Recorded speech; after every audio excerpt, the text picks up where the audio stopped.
Pretty interesting week. What was it? 4. We're now a quarter of the way through the season, which is very unfortunate. That's always sad. But I would say the talk of the weekend is probably your Philadelphia Eagles. Let's go ahead and start it off. So, I was just telling you off air or off video. I mean, I feel the same way.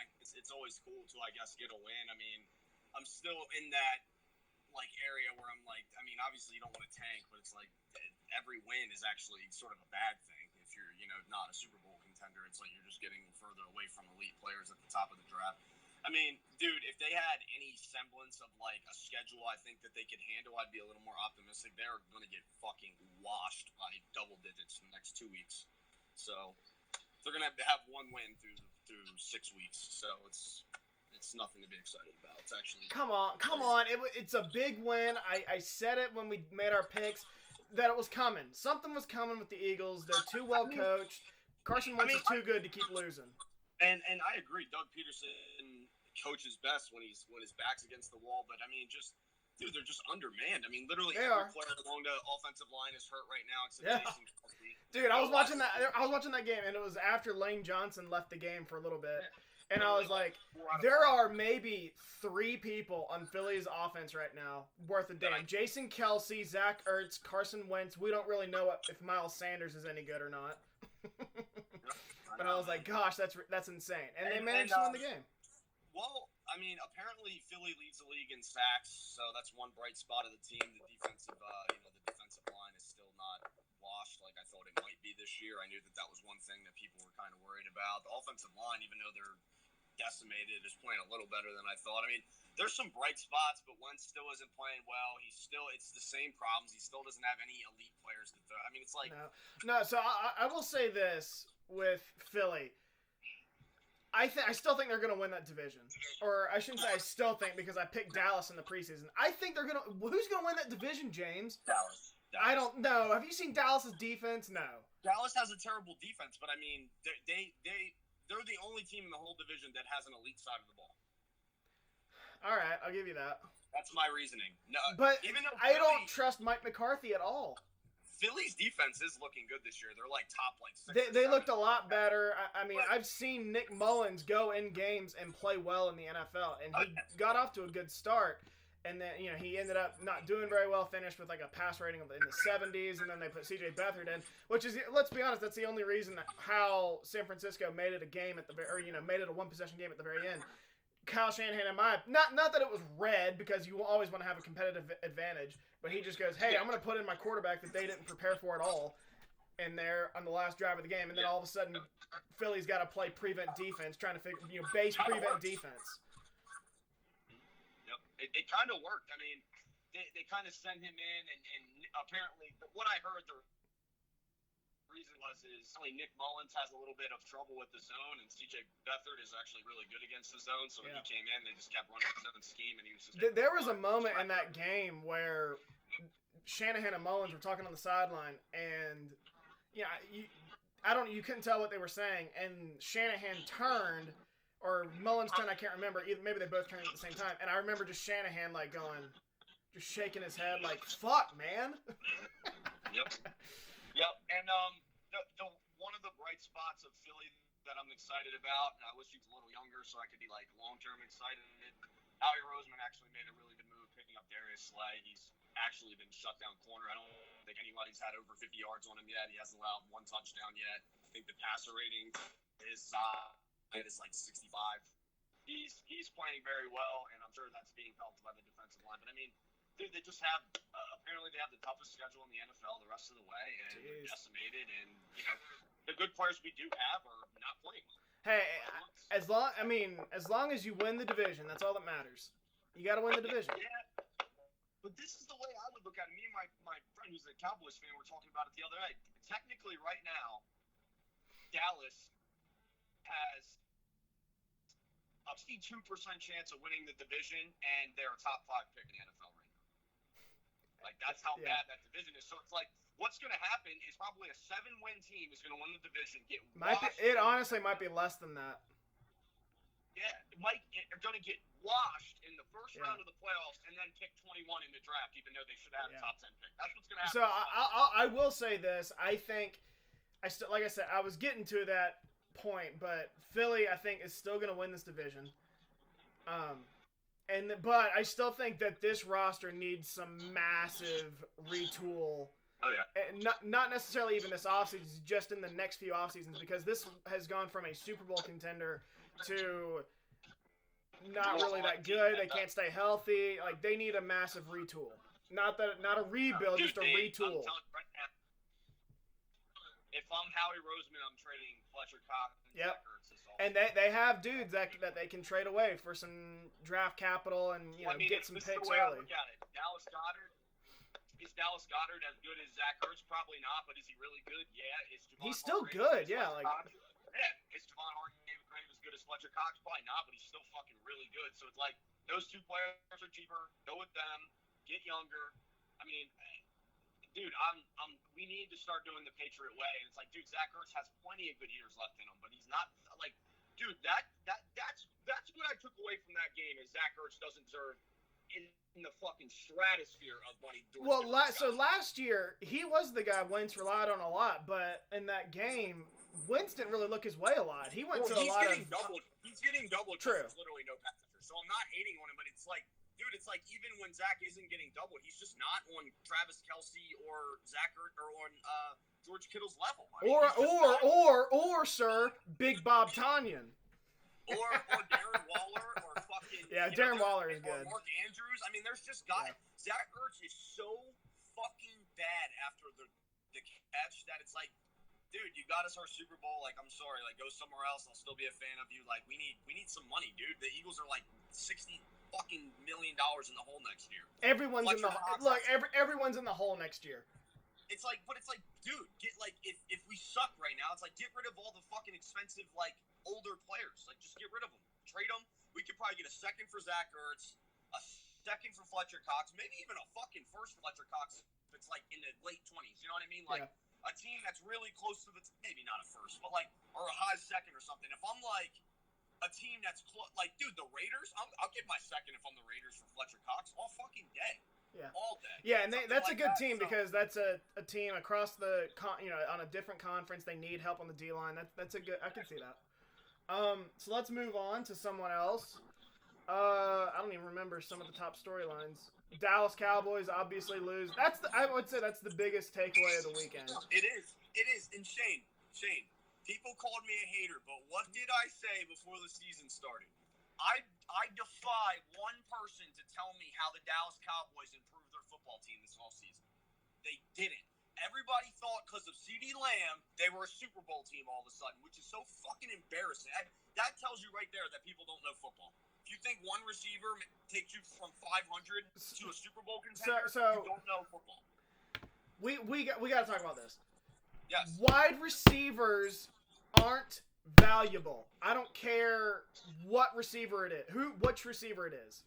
I think they're becoming more valuable. I think we're moving back into that territory, but like this idea that you have to have a number one receiver that you pay $20 million a year to, like a DeAndre Hopkins or an Odell Beckham, you don't. We just talked about it. Go look at the Super Bowls from the last 10 years. There's been like 3 elite receivers in the game. New England. So everyone loves to point to how New England structures its team. New England has never had a real dominant wide receiver since Randy Moss. Granted, is it nice to have one? Absolutely. I'm not going to dispute that. But look at the Rams. Like, they have, in my opinion, probably the best wide receiving core. None of them are top 10 receivers.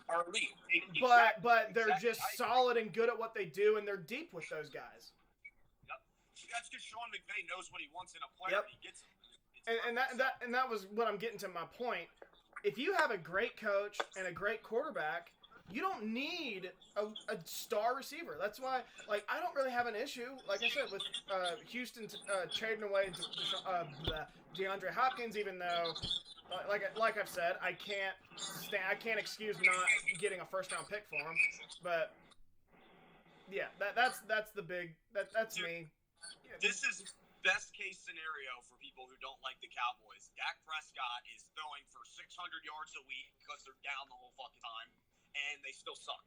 So it's like he's gonna say, "I want my $42 million." Can we? I forget who I was listening to.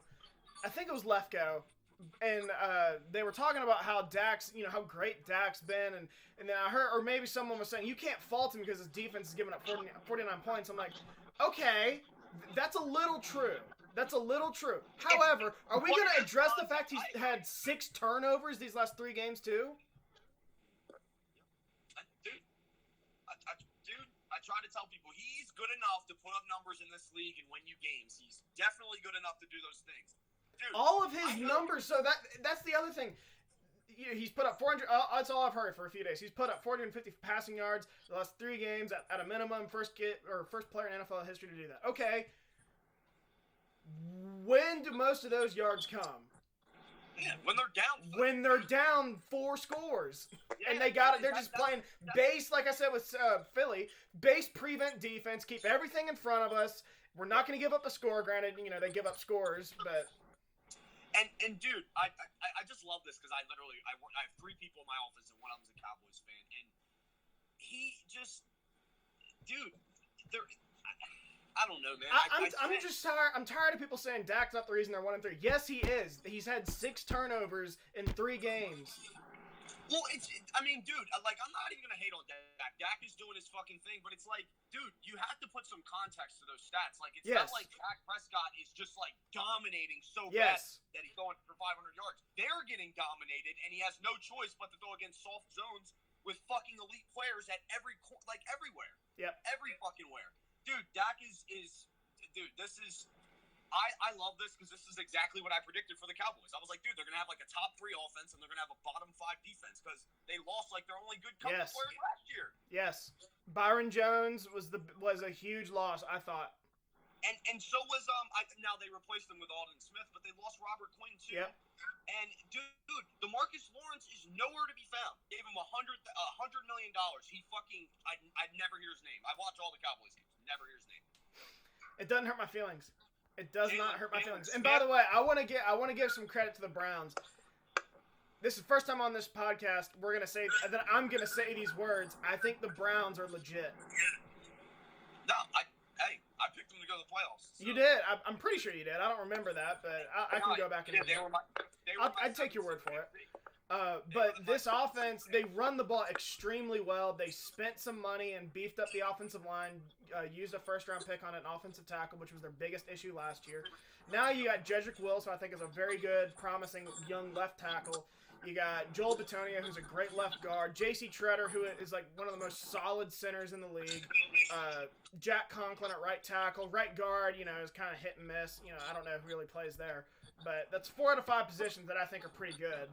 And you got receivers offensively. Baker Mayfield's playing well. You're running the ball effectively. Not only that, defensively, you can get after the passer with Myles Garrett. And in general, they have a very underrated defensive front. Myles Garrett, Larry Ogunjobi, who's the other one? Olivier Vernon and Sheldon Richardson. Very underrated defensive front. Bro, they got an O-line, a D-line, a very, very good corner. I don't know if I'll call him shut down yet. Denzel Ward is a fucking beast, though. Myles Garrett is a top. I always say, if you are good at quarterback, O-line, D-line, and in the secondary, you're a contender. They don't check all those boxes, but they are definitely 2 out of those 4. I don't think their secondary is all that good outside Denzel Ward. And Baker Mayfield, I don't really know. He's not bad right now, but I just think what Stefanski's doing that's good is he understands. And that was the other thing I was gonna say. Stefanski looks incredibly competent. Yeah, they look like an NFL team for once. Yep. Like they're actually utilizing the talent that they have. Now Nick Chubb's out for a little bit. That's gonna hurt them, but and obviously they have a tough division, but yeah, but they still have Kareem Hunt, Duke Johnson. I think they'll be all right. Oh yeah, I think this team's well on their way to 9 wins. I do. It might be more than that. They do play in a tough division. That's true. I forgot about that. So I guess what was the other one here? Okay, so hang on, I lost it again. Let's go ahead and talk Houston Texans. Bill O'Brien gets fired on Monday after an 0-4 start. They lose to the Minnesota Vikings. A game that you picked them to, or you picked Minnesota to win, I picked Houston to win. Not good. They fire Bill O'Brien. not all surprising. I will say this. Like, I still don't think Bill O'Brien is a bad coach necessarily. What dug his own grave is being the GM and the play caller, taking on way too many responsibilities. Uh, and that's what he's going to get judged for. And he did a horrible job with it. They're 0-4, like we've said, without any draft picks. Or without a first and second round draft pick. I don't know how that happens. I really don't. Dude, this is probably one of the least attractive coaching jobs that I've seen. I think it's attractive. I know, and we had an argument about this. I don't, dude. They don't have any blue chip players besides Deshaun Watson under 30 years old. Okay, Deshaun Watson just got one of the biggest contracts in NFL history, and to be honest with you, I fucking love Deshaun Watson. He's overrated at this point. People had him as a top 5 quarterback. No, he's fucking not. He's just not. I don't care what anybody says. He's not. He's maybe a top 10 quarterback. No, he's top 10. And dude, it's just like, all right, you have a cash-strapped quarterback. They're one of the most expensive rosters in the league. They don't have any good players. It's not like they're a blue blood franchise where you know you're gonna have diehard fans in the fucking stadium every week. It's the Texans, dude. They're the newest fucking franchise in the NFL. It's just, I don't know. Outside of them being in Texas and having no state income tax and all that shit, like, I wouldn't want to go there. So I'd much rather go coach one of these other teams that have more promise. You can't even rebuild the team. You fucking walk in there, you don't have any draft picks. So this is what I'll say about this job. It's attractive because of Deshaun Watson. You're gonna get a stud quarterback. Hang on, I'm not done yet. You get a really good left tackle in Laramie Tunsil. You have some pieces, definitely offensively, I think that you can work with. The second thing is the McNair family. So I thought Bob McNair was still the owner. It has since gone, I think, to his son Cal. And I don't think, from everything I've heard about people who played for the Texans, former players, say that the McNair family's good to the organization. They don't, it's not like Jerry Jones where he butts in and is, wants to make personnel decisions. They're very hands off and are run fairly well. They've made some poor GM decisions, I'll say, recently, and personnel decisions. But I still think you look at the owner, who I think is a good owner, or a family that's a good owner. No state tax, like you said, a division that's winnable. Deshaun Watson, Laramie Tunsil. I will say this: they have got to try to get some draft capital. They're not going to get a first or second round pick for any of their players, but I'd get rid of J.J. Watt. I'd get rid of Kenny Stills, Brandon Cooks, all of I'd clean house. Watson and Tunsil are untouchable. Maybe Zach Cunningham too. He's a decent inside linebacker, and they have Justin Reed in the secondary, who I like. I think they have some guys they can move, but it's not going to be a lot. It's not going to be a first or second round pick. Listen, man, the new coach that comes in is going to, and I promise you this, is going to very strongly consider trading Deshaun Watson. So you talked about this. Go ahead. Go ahead with that. So, and I'm not saying that I would do it because it's very hard to let elite quarterbacks or elite players in general out of the building. But, think about it, dude. He's already, what is he, 26? Okay, so he has about, 6 or 7 more years of prime left, something like that. This team is 0-4, so they're probably going to win 5 games here.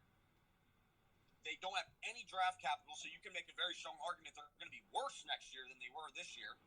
And then it's like, then you said, dude, you can't even start the rebuild until 2021. Put it that, or 2022. Yeah. Put it that way.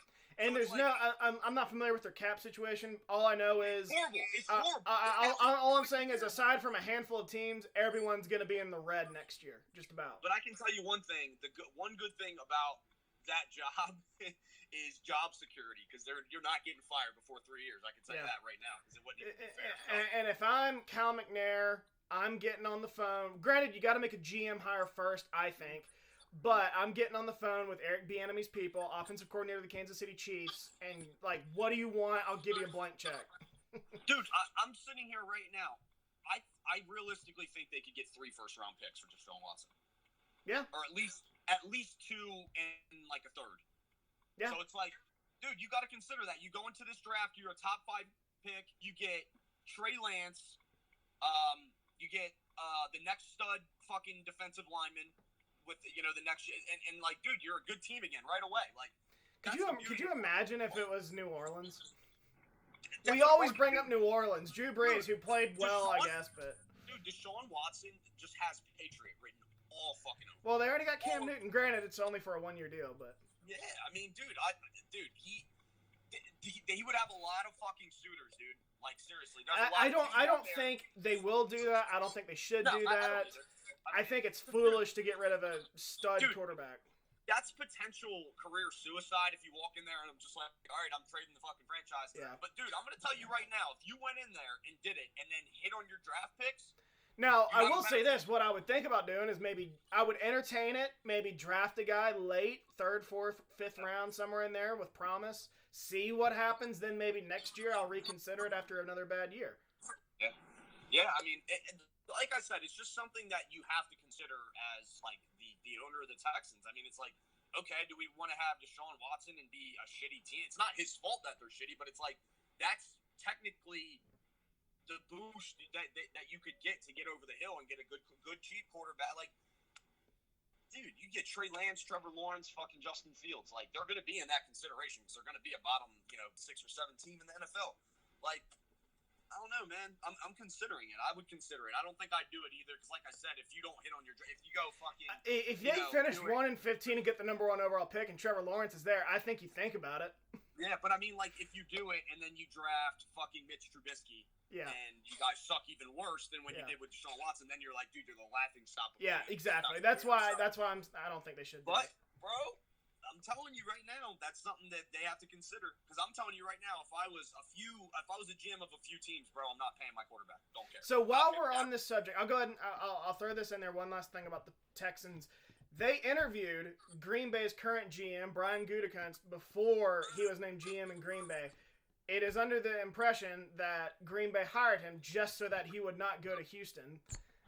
And I think he would have done well, and he would have done a lot better than Bill O'Brien, that's for sure. So I like Brian. I like Gutekunst. I just wanted to throw that out there. I think we made a right decision. I've had a question for you about the Packers that Okay, so yeah, let's go ahead and talk Packers, I guess. So, are you mad that they drafted Jordan Love now? Because I heard he's pretty bad. I heard he's pretty fucking bad. I know you. So I'm not mad. And in this sense, I mean this question in the sense that look at how good your team is, look at how good Aaron Rodgers is. What if you drafted fucking Justin Jefferson instead? Well, he was already gone at that point. But you know what I mean, just like Brandon Ayuk. No, I mean sure. We could have used a guy like that Monday night because we're down our first 2 receivers, but I haven't really talked about it because I'm sick and tired of talking till I'm blue in the face about how people saying we should have drafted a receiver in the first round. If he had come in, he would have been the number 4 this year. He wouldn't be making a big impact. We'd still be doing pretty well with Adams, Lazard, and Valdez-Scantling.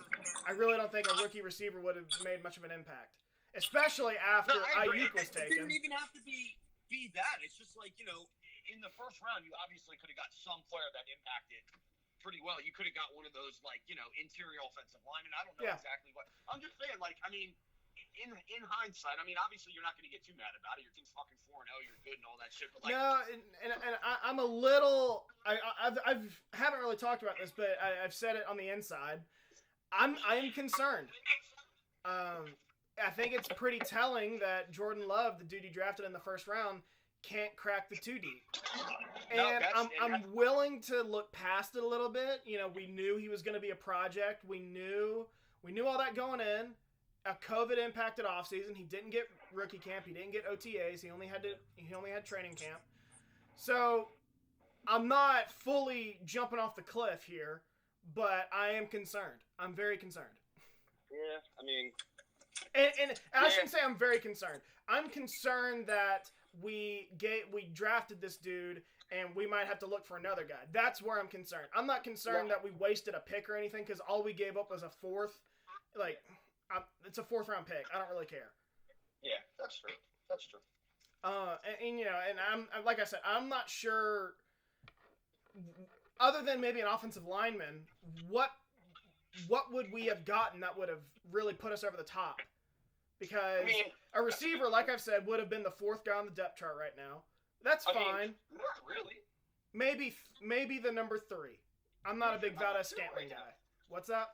Who's your number 2 right now, Scantling? Well, I mean, I was talking Lazard. Right now, no, a rookie receiver would be the number 2 receiver. I was talking Lazard, but on a healthy depth chart, he would have been the 4th option, likely, maybe 3rd.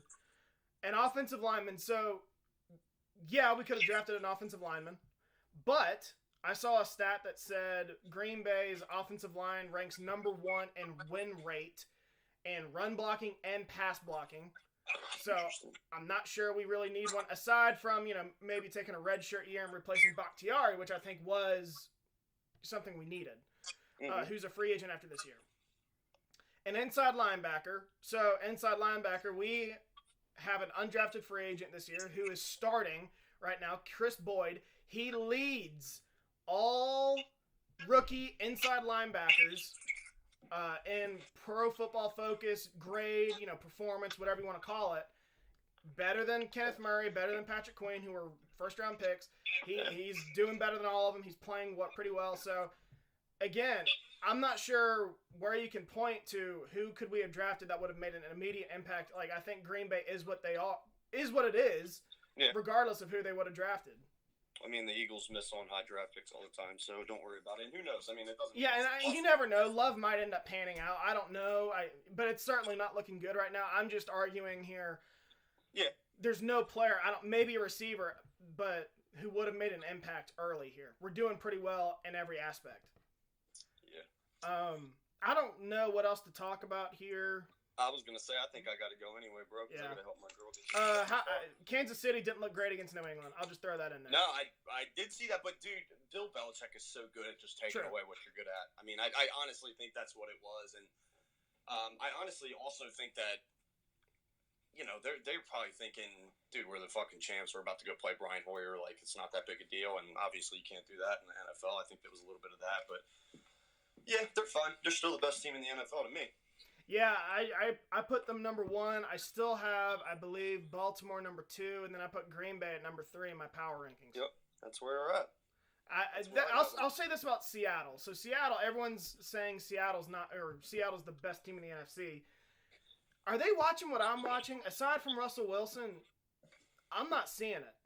Yeah, I mean, we've already talked about how they don't necessarily have the roster. They don't have the Seattle team reminds me so much of that 2011 Green Bay team that finished 15-1 and really wasn't that good aside from Aaron Rodgers. He got sacked more than any other quarterback in the league, I think, that year.